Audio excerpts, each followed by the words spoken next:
Caught Between Two Gangsters. Chapter 11. Ibinaba ni Tyler si Jenna sa Hanamaki. Kumaway lang ito sandali kay Tyler bago nagmadaling pumasok sa restaurant.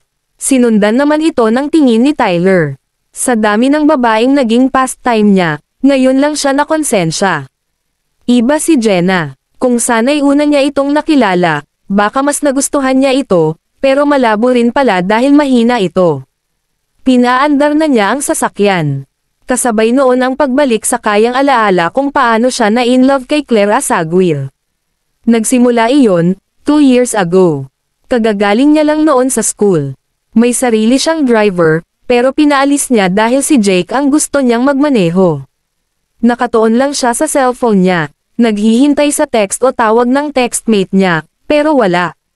Sinubukan na niyang tawagan pero out of coverage area. Hinihintay mo pa rin ba na tawagan ka ni alias White Wing? Tanong ni Jake habang nagmamaneho. Hindi siya tumugon. Alam ko na gusto mo si White Wing dahil isa siya sa magaling na guro natin noon sa CTG, pero hindi naman siguro tama na magustuhan mo iyong mga gumagamit lang sa pangalan niya, sabi ni Jake. Napailing siya. Hindi ko nagugustuhan ang mga gumagamit sa pangalan niya. Ang gusto at hinahanap ko ay iyong kasing lakas niya, sabi niya bago muling tumuon sa kanyang cellphone. Nagbabakasakali lang ako na malakas din itong si alias White Wing. Bakit hindi mo subukan ang leader ng Snake Gang? Ha? Napatingin siya kay Jake. Pinag-uusapan na ang grupong iyon sa buong East. Sa katunayan, nilapitan na sila ng White Tiger. Kilala rin ang pinuno nila sa bansag na White Wing II. White Wing II. Bigla siyang napangiti. Sige, Jake, dalhin mo ko sa kinaroroonan ng White Wing na yon. Inaasahan ko na nasasabihin mo yan, sabi ni Jake bago nito binilisan ang pagmamaneho. Nakarating sila sa isang saradong warehouse. May nakalagay na no entry, pero dire-diretso si Jake na umakyat sa gate. Sumunod si Tyler. Ito ang hideout nila, sabi ni Jake. Inalam talaga nito ang tungkol sa Snake Gang. Pagpasok nila ay bumungad ang isang magulong warehouse, pero may lalaki na naglilinis dito at nagsasalansan ng mga nagkalat na kahoy. Sino kayo? Tanong ng lalaki. Payat ito, tirek-tirek ang buhok at may suot na hikaw sa magkabilang tainga. Hinahanap namin si White Wing. Nasaan siya? Tanong agad ni Tyler. Kasabay ng pagsasabi noon ni Tyler ay ang pagsipa ni Jake sa tumpok ng mga kahoy na nasa gilid. Nagbagsakan ang mga iyon. Anong ginagawa nyo? Galit na sabi ng payat na lalaki.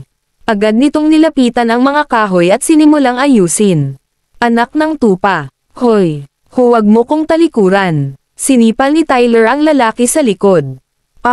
Tumilapon ito. Nasaan si White Wing? Tanong niya ulit. Dahan-dahan itong bumangon at tumitig sa kanya. Anong nangyayari dito? May biglang dumating na lalaki. Si Kian. Iyon ang unang beses na nagtagpo ang kanilang landas ni Tyler. Kian. Agad na tumakbo sa kanya ang payat na lalaki. Sino ka? Anong kailangan mo sa amin? Tanong ni Kian. Ako si Tyler Techuo, pagpapakilala niya. Ano? Tyler Techuo. Pansin ang pagkagulat ni Kian. Pamilyar kasi sa kanya ang pangalang iyon.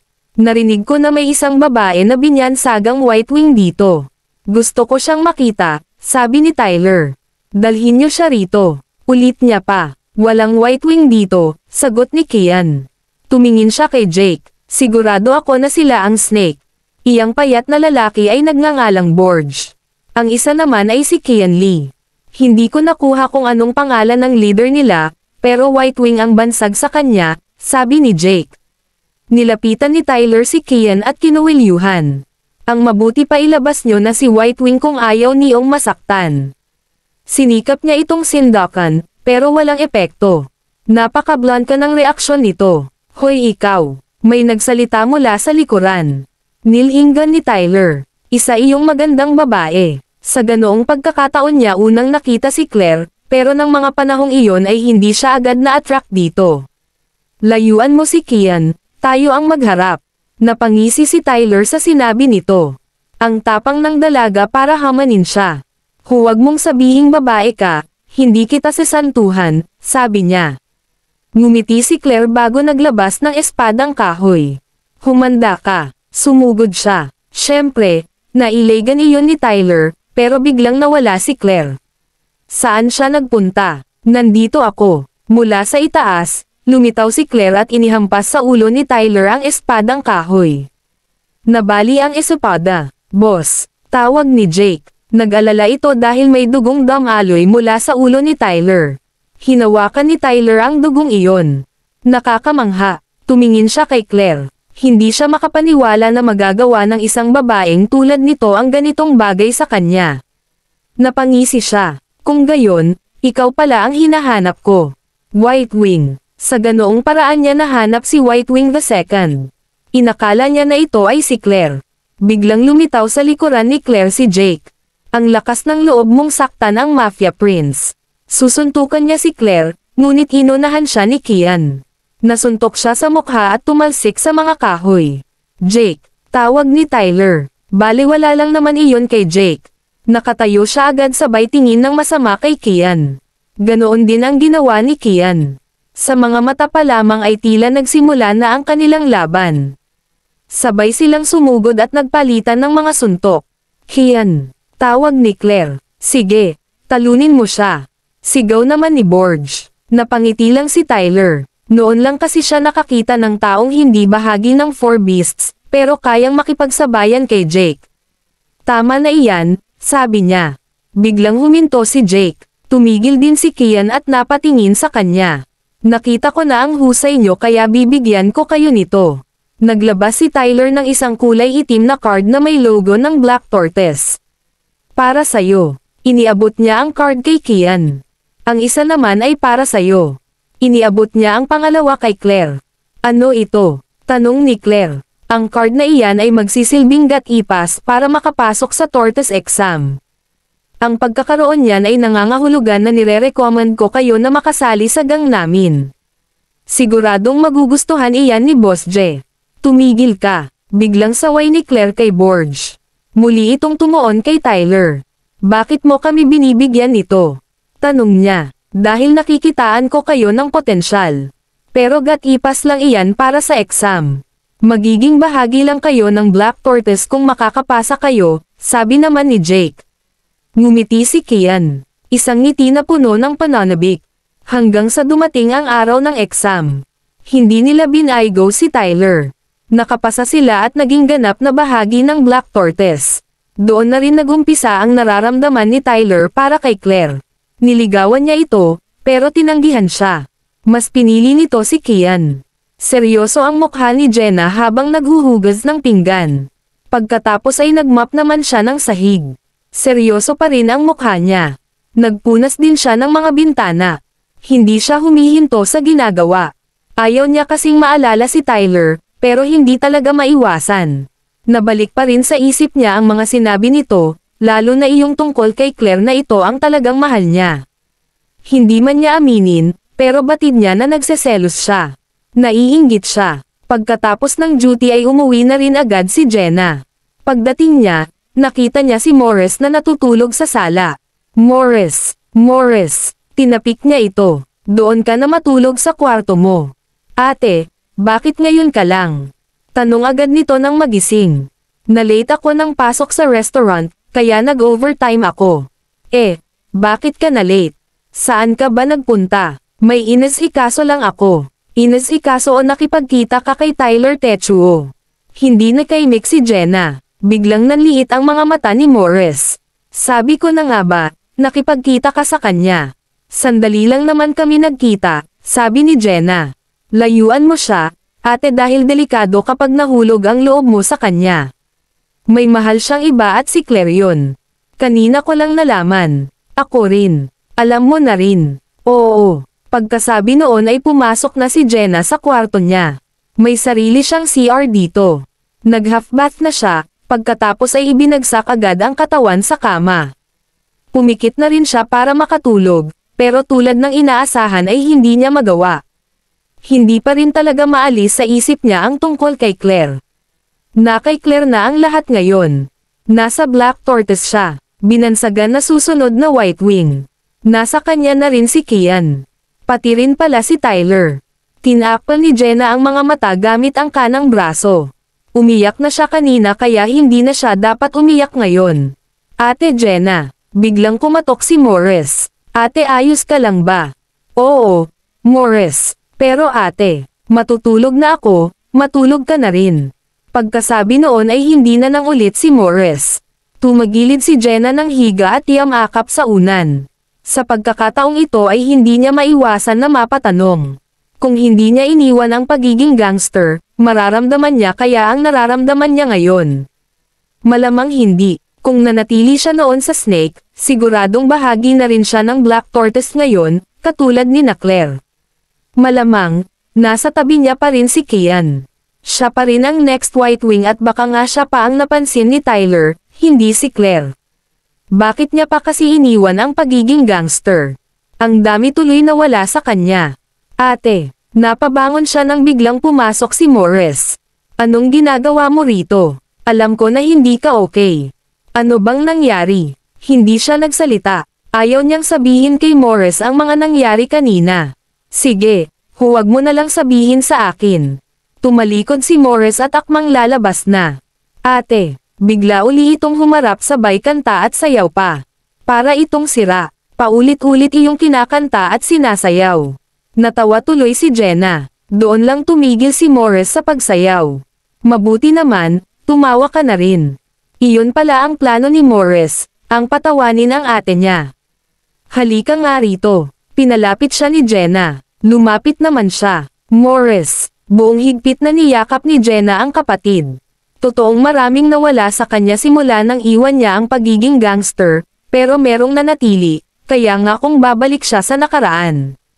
Kung papipiliin uli siya kung iiwan niya ba ang pagiging gangster o hindi, malamang ay iwanan niya pa rin. Si Morris ang paalala sa kanya na tama ang naging desisyon niya at hindi niya iyon dapat pagsisihan. Kinabukasan. Ate, gising na. Simulan na natin ang training mo. Training. Napamulat si Jenna ng mga mata. Agad na siyang bumangon, ipinuyod ang buhok at pumunta sa likod bahay kasama si Morris. Natigilan siya nang sa halip na mga gamit sa pagte-training ay duyan ang kanyang nakita. Napatingin siya kay Morris. Naaalala mo pa ba, ate? 4 years ago, madalas mo kong iduyan. Naalala nga iyon ni Jenna. 4 na taon na pala iyon. Ate, pwede bang iduyan mo uli ako? Tanong ni Morris. Sigurado ka ba? Ang laki mo na para iduyan. Sige na. Nagpout pa si Morris. O sige na nga. Hinawakan ni Jenna ang duyan. Umupo naman doon si Morris. Hindi sigurado si Jenna sa dahilan kung bakit ipinapaalala sa kanya ng kapatid ang nakaraan, pero sa tingin niya ay paraan ito ni Morris para sabihin sa kanya na lumipas man ang mga taon, parating mananatili ang kapatid sa tabi niya. Iwan man siya ng iba, hinding-hindi siya mag-iisa dahil nasa tabi niya si Morris. Papasok na ko. Lumabas na ng gate nila si Jenna. Papunta na siya sa sakayan ng tricycle nang may biglang huminto na van sa tapat niya. Napakunot siya ng noo nang makita ang driver nito. Isang lalaki na singkit at semi-kalbo. May katabi rin na lalaking long hair. Pamilyar ang hitsura ng dalawa. Biglang bumukas ang van. Nakita ni Jenna na may 2 lalaki pa sa sasakyan. Bigla siyang hinayla ng isa papasok sa loob. Hoy! Teka! Bitiwan mo ko. Sinubukan niyang makawala, pero ang higpit ng pagkakakapit sa kanya. Dito niya naalala kung sino ang mga lalaki. Sila iyong mga kasama ng regular customer nila. Mga member sila ng Red Phoenix. Chapter 12. Natandaan ni Jenna ang mga lalaking kumuha sa kanya. Miyembro sila ng Red Phoenix Gang at kasamahan ng kanilang regular customer. Bakit kaya siya kinuha ng mga ito? Mukhang malaki ang mapepera natin dito, sabi ng semi-kalbo na siyang nagdadrive. Kidnap with ransom pala ang balak ng mga ito, pero hindi naman sila mayaman. Saang lupalop kukuha ng ibabayad sa kanila si Morris? Ipaalam ba natin ito kay Ace? Tanong ng maitim na lalaki na nasa kaliwa ni Jenna. Huwag na, baka kontrahin lang tayo nun, sagot naman ng long hair na katabi ng nagdadrive. Ang bango mo naman, sabi ng lalaki na nasa kanan ni Jenna. Pinaggigitnaan siya ng 2 magkamukhang lalaki. Kapit ng medyo maputi ang kamay niya. Idinikit pa ang mukha sa buhok niya. Iyo, lumayo ka sa akin, Pangit. Sigaw ni Jenna. Nagpumiglas siya pero matindi ang pagkapit sa kanya. Malalakas din ang mga Red Phoenix Boys na ito.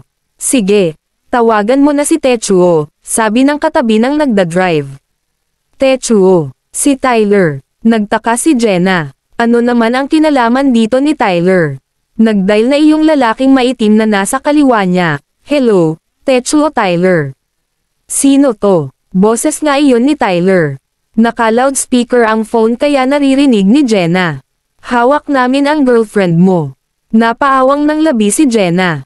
Kung gayon pala ay napagkamalan siya ng mga ito na girlfriend ni Tyler. Kung ayaw mong may mangyaring masama sa kanya, bigyan mo kami ng pera. Pagpapatuloy ng lalaki. Ngayon ay malinaw na kay Jenna na si Tyler pala ang hihingan nila ng pera. Ano bang sinasabi nyo? Wala akong girlfriend. Wala kang girlfriend. Kung ganon, ano mo si Jenna Del Valle? Si Jenna. Nagkamali kayo. Hindi ko siya GF. Wala akong pakialam sa kanya, sabi ni Tyler sa buy-end call. Tinawagan siya uli, pero hindi na nila makontak. Ano nga naman ang aasahan ni Jenna? Totoo naman na wala silang relasyon.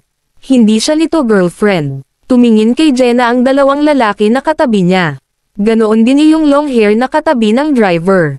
Iyong nagda-drive nakita niya na masama rin ang tingin mula sa side mirror. Ikaw, manloloko ka. In chorus na sabi ng apat sabay hinto ng sasakyan. Itinulak ng lalaking maitim si Jenna palabas. Sumubsob siya sa kalsada. Mabuti na lang dahil naitoon niya ang kanyang kamay, hindi mukha niya ang tumama. Dahan-dahan siyang tumayo. Nakakainis ang mga lalaking iyon, pero mabuti na rin pala dahil hindi siya girlfriend ni Tyler. At least, pinakawalan siya kaagad.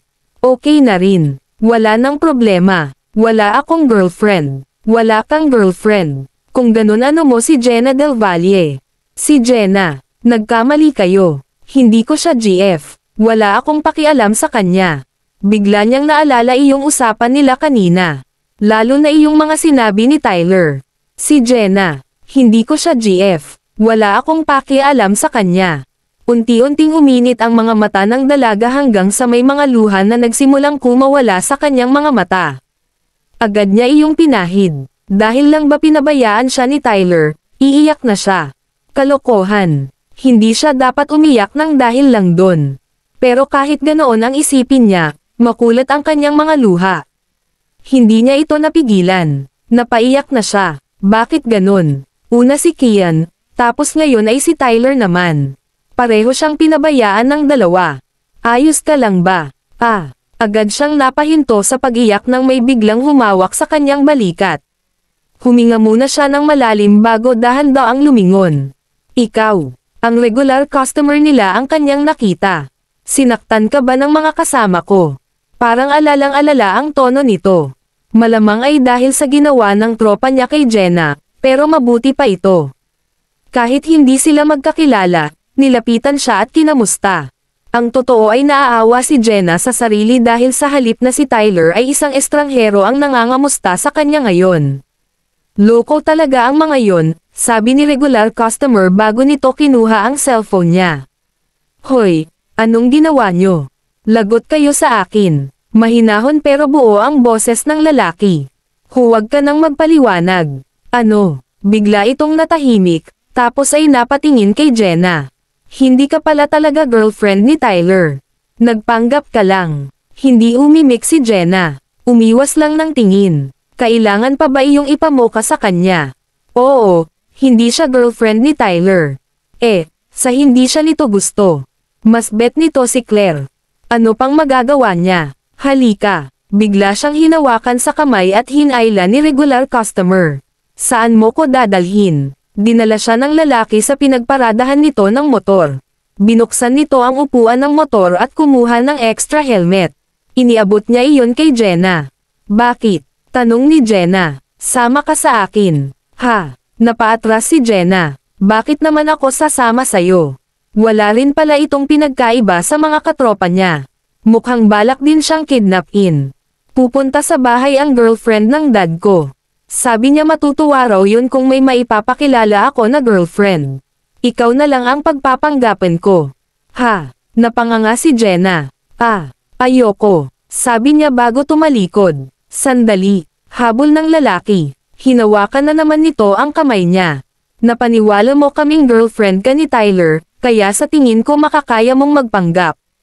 Ano bang sinasabi nito? Hindi naman siya nagpanggap. Sila lang ang nag-isip na girlfriend siya ni Tyler. Sandali. Bigla niyang naalala iyong sa sinehan. Tama. Nagkita sila ng lalaking ito at nasabi niya sa kanya na boyfriend niya si Tyler. Kung gayon, kasalanan din pala niya kung bakit siya nasa ganitong sitwasyon.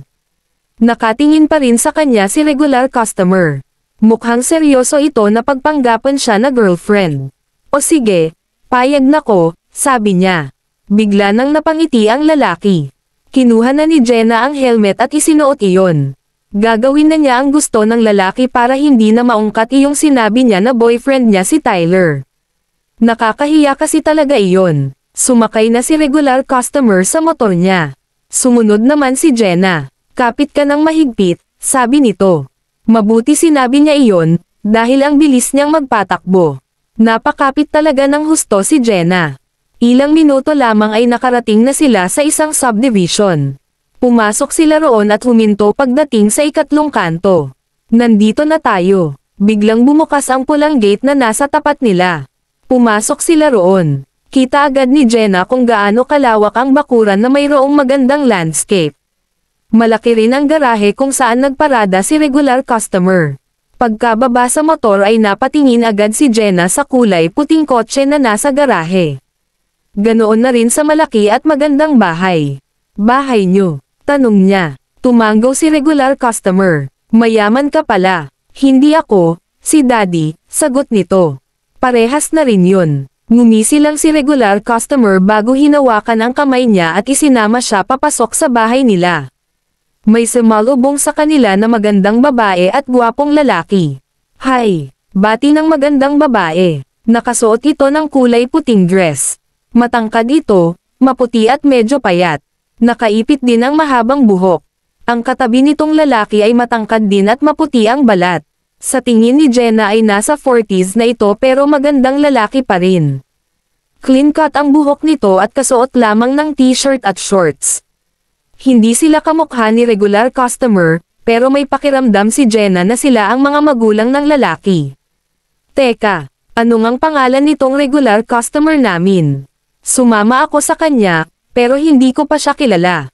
Siraulo talaga ako, sabi ni Jenna sa sarili. Naghintay ba kayo ng matagal? Pasensya na, sabi ni regular customer. Ayos lang, kada rating ko lang din, sagot ng magandang babae bago siya nakipagbeso kay regular customer, pagkatapos ay si Jenna naman ang tiningnan niya. Hi, hello po, sagot ni Jenna. Ikaw ba ang girlfriend ni Ace? Tanong naman ng lalaki na katabi niya. Sinabi niya na Ace. Iyon ang pangalan ni regular customer. Ako ang daddy niya, pagpapakilala ng lalaki. Ngumiti lang si Jenna. Batid niya rin na iyon na ang simula ng pagpapanggap. Ang ganda naman ng girlfriend mo, Ace, puri ng magandang babae. Ako pala si Pearl. Tawagin mo na lang akong Tita Pearl. Ikaw, anong pangalan mo? Tanong niya. Ako po si Jenna. Wow, maganda rin ang pangalan mo. May iniluto nga pala ako, kumain na muna tayo, aya niya. Biglang lumapad ang ngiti ni Jenna. Kapag sinuswerte nga naman, libreng pagkain, siguradong may inggit sa kanya si Morris. Pumunta na sila sa dining room. May malaking lamesa rito na puno ng pagkain. Kayo po ang nagluto ng lahat ng ito? Tanong ni Jenna kay Tita Pearl. Oo. Paborito ng sweetheart ko at ng future son ko na si Ace ang mga yan, sagot ni Tita Pearl. Napatingin si Jenna kay Ace. Ano rito ang paborito mo? Nilambangan niya ang boses para maging kapanipaniwala ang pagpapanggap nila. Ito ang gusto ko, saka ito, at ito pa. Puro sushi ang itinuro ni Ace. May lahi ka bang Japanese? Napatanong si Jenna. Napatawa ng malakas ang daddy ni Ace.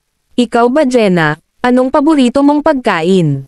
Tanong nito. Kahit ano naman po kinakain ko, pero ang pinakagusto ko talaga ay ice cream, sagot niya. May ice cream sa ref. Kainin natin mamaya, sabi ni Tita Pearl. Ayoko nun, sabat ni Ace. Saan ka nga pala nakatira hiha? At ilang taon ka na? Tanong uli ni Tita Pearl. 22 na po ako. Malapit lang po ang bahay namin dito. Sunod-sunod na ang tanong nila, pero mabuti dahil common na tanong lang kaya nasasagot pa rin ni Jenna nang nakangiti. 2 taon pala ang tanda sa'yo ni Ace. Paano kayo nagkakilala? Tatay naman ni Ace ang nagtanong. Pwede ba, huwag na kayong magtanong. Hindi na makakain si Jenna. Singit ni Ace. Mabuti na lang nagsalita ito. Hindi kasi alam ni Jenna kung paano sasagutin ang tanong na iyon. Sige Jenna, kumain ka lang, sabi ni Tita Pearl. Pagkatapos kumain ay bumalik na sila sa sala. Bigla na rin nagpaalam si Tita Pearl. May pupuntahan pa raw kasi ito. See you next time, hiha. Hinalikan siya nito sa pisngi bago lumabas. Hinatid ito ng daddy ni Ace. Mukhang mabait ang parents mo, sabi niya kay Ace, pero no comment ito. Tumingin-tingin muna si Jenna sa bahay nila. Napangiti siya nang may makitang samurai na naka-display.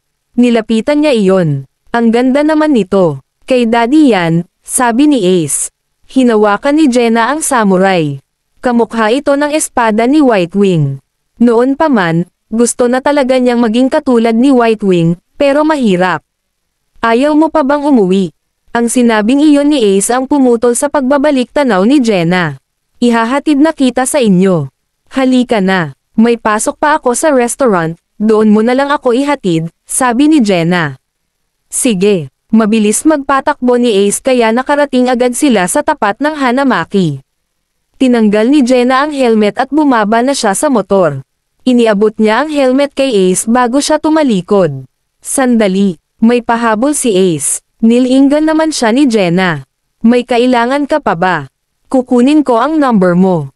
Ha, number ko. Cellphone number. Kinuha ni Ace ang phone niya at iniabot sa kanya.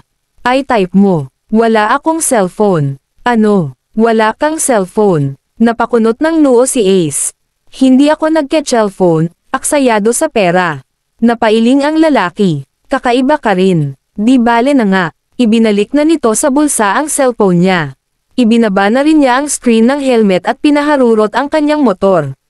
Tumakbo na papapasok ng Hanamaki si Jenna. Nahihiya siya kina Wendy dahil late na naman siya. Nang makapasok ay bigla siyang natigilan. Nakita niya kasi si Tyler.